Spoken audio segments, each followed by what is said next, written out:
93 takeaways in 3 seasons with Dan Quinn as defensive coordinator. That's 6 more than the next closest team, the Bills, with 87. Quinn, now the head coach in Washington. Mike Zimmer now running the defense in Dallas. Acho, does that takeaway trend continue? It does not. And the reason why is that Dan Quinn is no longer in Dallas. For 2 of his 3 seasons as defensive coordinator, Dan Quinn's defenses were number 1 in turnovers. Go back to his time in Seattle as DC in 2013 and 14 as defensive coordinator. 1 year he was number 1 in defense, 1 year he was number 1 in takeaways. And so now that Mike Zimmer's there, the defense will look different. The focus is not as much on takeaways. The 5 or 6 years he was in Minnesota, his defenses were top 10 a few times, but not number 1. So the trend does not continue for the Cowboys and Mike Zimmer. Of course, the centerpiece of that defense is Micah Parsons, who hasn't been around the team much as he tries to negotiate a new contract. Parsons says he hasn't heard much from his new defensive coordinator. Honestly, man, me and Zim probably said a total of 20 words to each other. Yeah, he's a very quiet person, and all I keep hearing from the coach is like, Zim likes it this way. I was like, well, I like it this way, so I can't wait to have my true sit down with him. I think it'll be pretty cool because obviously old school mindset, old school mentality. Do you hear what he just said? He just literally countered saying, coach likes it this way, and he goes, well, I like it this way. Overtime. Because so I can't wait to have my true. Honestly, man, me and Zim probably said a total of 20 words to each other. Yeah, he's a very quiet person, and all I keep hearing from the coach is like, Zim likes it this way. I was like, well, I like it this way, so I can't wait to have my true sit down with him. I think it'll be pretty cool because obviously old school mindset, old school mentality. But I think he has a lot of great players, but he ain't never have a Micah before. Sounds like somebody trying to get a new deal. Graz, I'm sure the Cowboys wish Parsons was more available, right, to work with his new defensive coordinator. Any sense on if his contract negotiations are any closer to being worked out? I don't think they are, Laura. I think that's a back burner contract issue for the Cowboys right now. They have to get CeeDee Lamb signed. He has 1 year left on his contract. They have to get Dak Prescott signed. He has 1 year left on his contract, and they can't franchise him. But you look at Micah Parsons, he's signed through 2025 because of the 5th-year option. They have the franchise tag available after that. If it were to come to that, they've obviously shown they're not scared to use it. So, no, and I think Micah made some comments last week to that effect, too, about knowing he has to wait given the other situations on the roster. So, no, and by the way, in terms of availability this offseason, he was at mandatory minicamp, and he was in contact with the team throughout OTAs, even while he stayed away because he wanted to do his own workout program away from the facility. I feel like I've seen him at 6 NBA games as well, guys. Apparently, the guy's got versatility to his skills. He's a podcaster as well. Yeah. I'll say this for the Cowboys as it pertains to all these contract negotiations. They've boxed themselves into this corner, right? This is a team that has done exceptionally well with some early extensions for players that either are still on the roster, as was the case with Zach Martin, a potential Hall of Fame guard. They had an incredible deal with Tyron Smith, who, of course, now is with the Jets. And now, Dan, they've allowed other people to forecast the market and get ahead of them with players that play the same premium position as the likes of Dak Prescott and CeeDee Lamb and Micah Parsons do. So for the Cowboys, the ultimate reality for that kind of patience is they're going to end up paying at the top of the market rather than getting ahead and winning on the margins a little bit. So they've got a good problem. They got a lot of great players, but fitting them all in and keeping them together going forward is a real challenge for this team, in part self-inflicted because of their patience on the contract front. So, okay. This is, for the Dallas Cowboys, it just really just keeps getting uglier and uglier. When you have Micah saying some of the things that he's saying about their new defensive coordinator, and the contracts still haven't been taken care of yet. It just seems like one thing after the other. Seriously.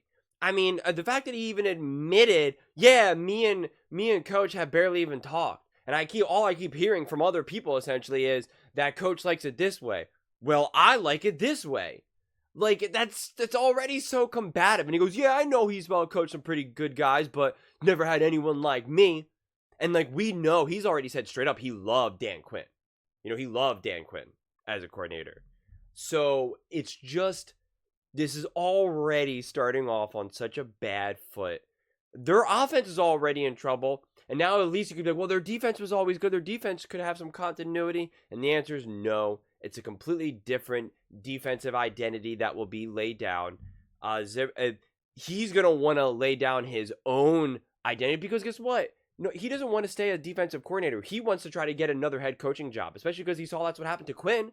Quinn got fired, went to the Dallas. I think he went to Dallas first. I'm not sure if he went anywhere else before that, but went to Dallas, completely redid that defense.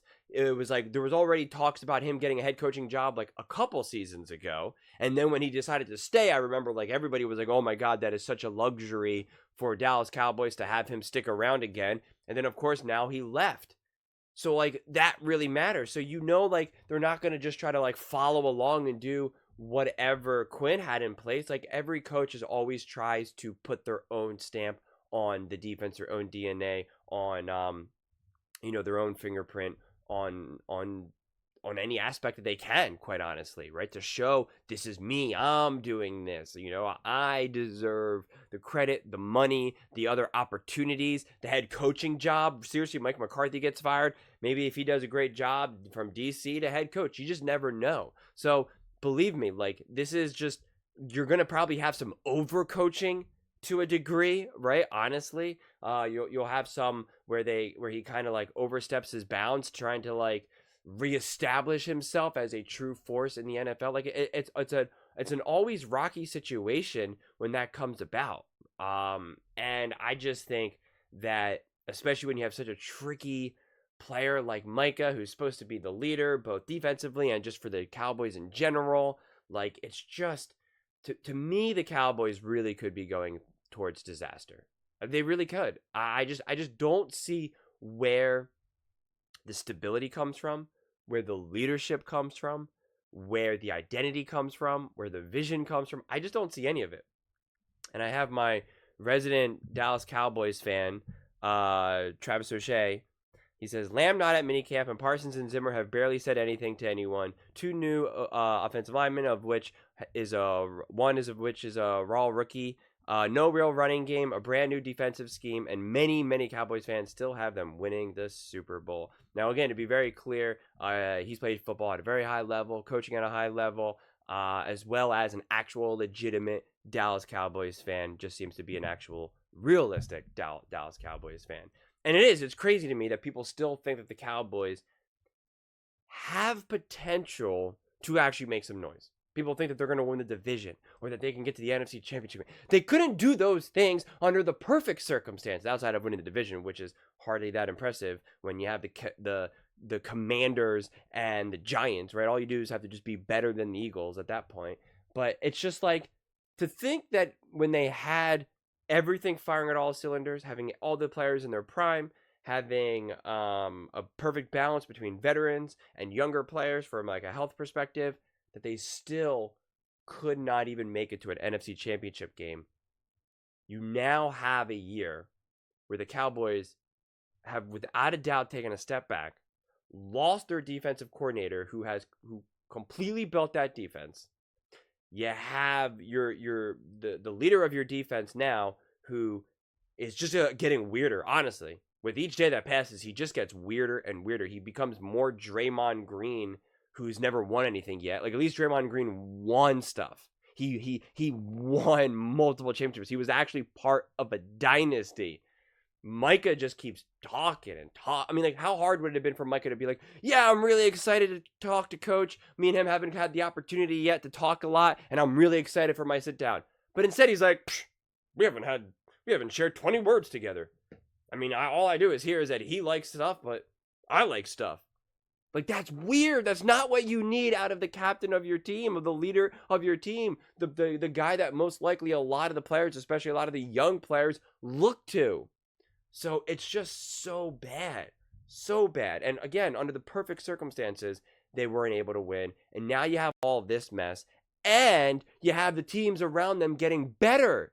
The Packers are better. The 49ers are arguably better. The Eagles are better. The Lions are better. The Bears are better. All of these teams have gotten better. The Cowboys have not gotten better. So even if you want to say they haven't gotten worse, everyone else getting better still makes you worse then. If you're standing still and everyone else is moving forward, you're farther away distance from everyone else. Just basic like that. So I just think the Cowboys are in such trouble. And again, even the opportunities that you could then have gotten some confidence. All Micah had to do was, I'm really excited. I've been following coach's work for years. I think he has some great schemes. He's built some great defenses, and I'm really excited to get to work with him. And he could even be cocky and say, hey, coach hasn't had much of anything anywhere close. He's had some good players, but no one like me. So I'm really excited to see what we can do together. He didn't say that. It was just already oil and water, right? I mean, it was just thunder and lightning. It's just, if you're a Cowboys fan, you have to be concerned. You can be a Cowboys fan and admit that you're concerned and uneasy.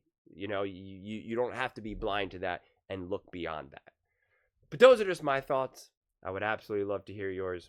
What do you guys all think about the Cowboys and Micah barely even talking to essentially his new coach, right? His new head coach. I know it's not exactly the head coach, but for him, it's the most important coach.